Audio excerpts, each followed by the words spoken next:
father sees the son coming back, and he goes, "Oh, my son's coming back." So what does he do? The son says, "Just put me to work in your field." And the father says, "You're my son. Put a ring on his finger, put a robe on him, put some sandals on his feet. Let's have a party." So this is the story. And so for me, it's kind of what we're doing, right? It's like the sheep got lost because he was dumb. The coin got lost because it had no choice. Something happened to the coin. The son got lost because he made a stupid decision. But whether it was a stupid decision or just being dumb or no fault of your own, the idea was they all belong home. So that's kind of what I see that I'm doing. So that's why 99. Okay. Because there's one missing. Pretty good story, right? Yeah, but if you have ADHD, that's a different story. Steve Patterson, you still there? Yes. So how many staff do you have working there? In total or in the community? In the community. In the community, we have 4 right now because I have a summer student, and then I have Steve and 2 more. Because yesterday, or is it Sunday, I drove by somebody, said, "Let me show you something." We went in, parked in the back, very slowly, just looked, didn't want to scare nobody, just looking around. And there was a woman, and she had a badge. Mm-hmm. So the workers do have badge on, right? Yeah, that was probably Bev. Yeah. Well, it don't matter who it is, but Yeah. they have badge on. Yeah, yeah. And they're part of the area that people know. Oh yeah, everybody knows them. Yeah. Yeah. So they go around with badges, and they're right. They know who these. So that's a good thing, and Steve is still there. He's the best. I couldn't believe it when you got him. Yeah. That was a shocker. Yeah. So it's doing good. Yeah. So far, I'm 100% wrong. It's going good. And I hate to be wrong.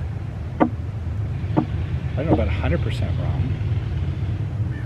I said, there's no goddamn way this is going to work. Yeah. No way. Yeah. No way. No, can't see it. Doesn't. They won't follow rules.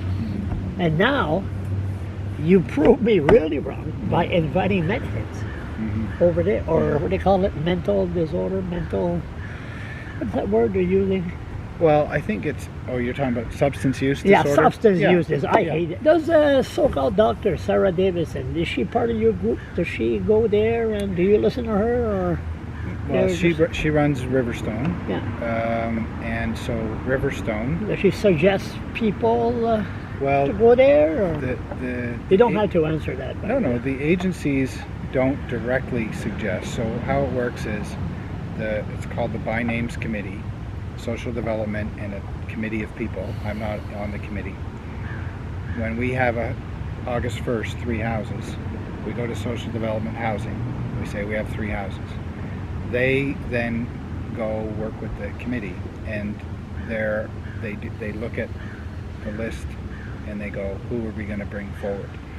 And usually the people in the room that understand their situation is people that either are, someone from the Fredericton Emergency Shelter or Grace House or John Howard or Riverstone or what are the downtown.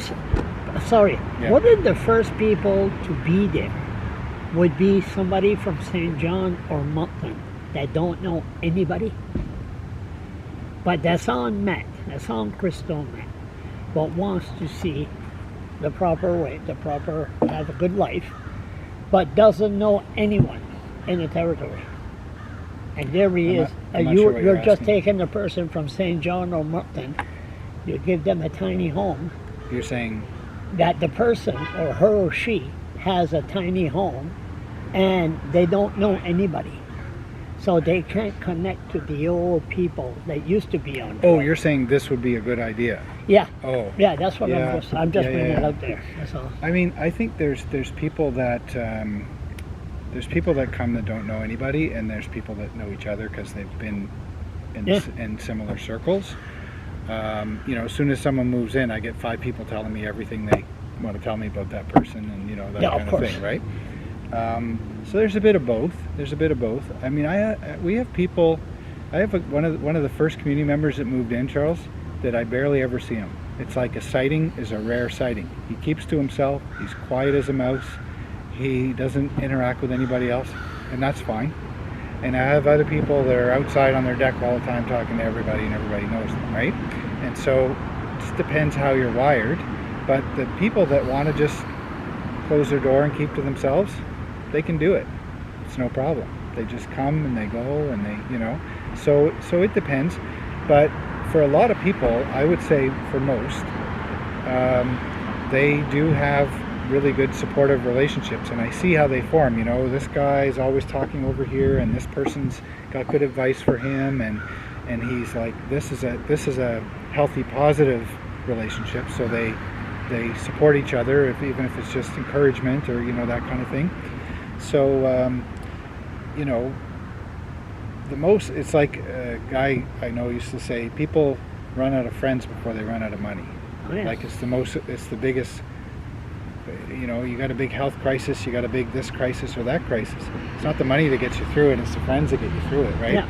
So I think that's one of the big things that we try and do, is help people have those supportive relationships with each other, but then with people maybe that have a different background than them, you know? So then they get used to relating to more different people and get comfortable with that. Sometimes, you know, if you took a certain person and said, okay, I'm going to pick a really, you know, expensive apartment in the city and say, I'm going to pay for that for 3 years for you, here you go, move in. They might be terrified in there. Like, I don't know who these neighbors are, you know, and so you got to be able to look at the community context, not just the place. You know? So if you had to do it all over again, would you do the same thing? Yeah, I think so. Yeah, I mean, there's things that I'm doing that I didn't plan to in the beginning. There's always adapting, but yeah, I would. Yeah. Are you bringing this at home? Are you bringing this at home? Oh, you mean when I get home, do I talk about it? Oh yeah, for sure. For sure. For sure. How is that affecting you? It's okay. Like, I think there's seasons. There's no divorce papers yet. No. So, okay. My wife's great. In fact, my wife was. Yeah, she is. I met her once. She was quite involved. She's a little bit less now because she has some aging parents that she's taking care of. Yeah. Who have been going through some health things. Her mom's in the hospital right now. But she'd been involved with community members, and my wife is formerly an occupational therapist, so she's quite good at daily living challenges and things like that. So she was involved with a few community members, and she probably will get back involved again once, you know, things get settled a bit with her folks and stuff like that. So yeah, so it's good. But yeah, it's a lot. It's you know, I'm not sitting around. What's that song again? Hanging out at the beach, Melville. No. What's that song? La la la la la la la la da ta ta ta ta ta la la. What's that song there? It was a woman that sang that song. It wasn't. She didn't copyright it, and it was. Oh, yeah. It's from a Quebecois. Ta, ta, ta, ta, ta, ta. Quebecois. I only know. Oh no, from France. From France. I'll send it to you. Okay. Oh, la chanson merveilleuse. We'll go with it. You seem to be stuck with this merveilleuse. Just go to YouTube, right? It's a great song. Yeah, just write Father Père Emery Brian. Emery. E-M-E-R-Y Brian. B-R-I-E-N. You'll see.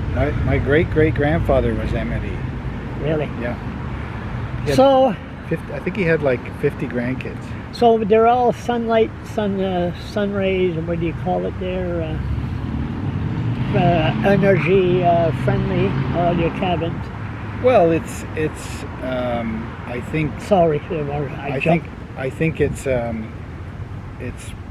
You know, I was just talking to a fella before I come up here, who I just met today, who moved in about a week ago, and he's like, man, I just feel so blessed. I'm just so glad to be in here. And he knows 3-4 people in there.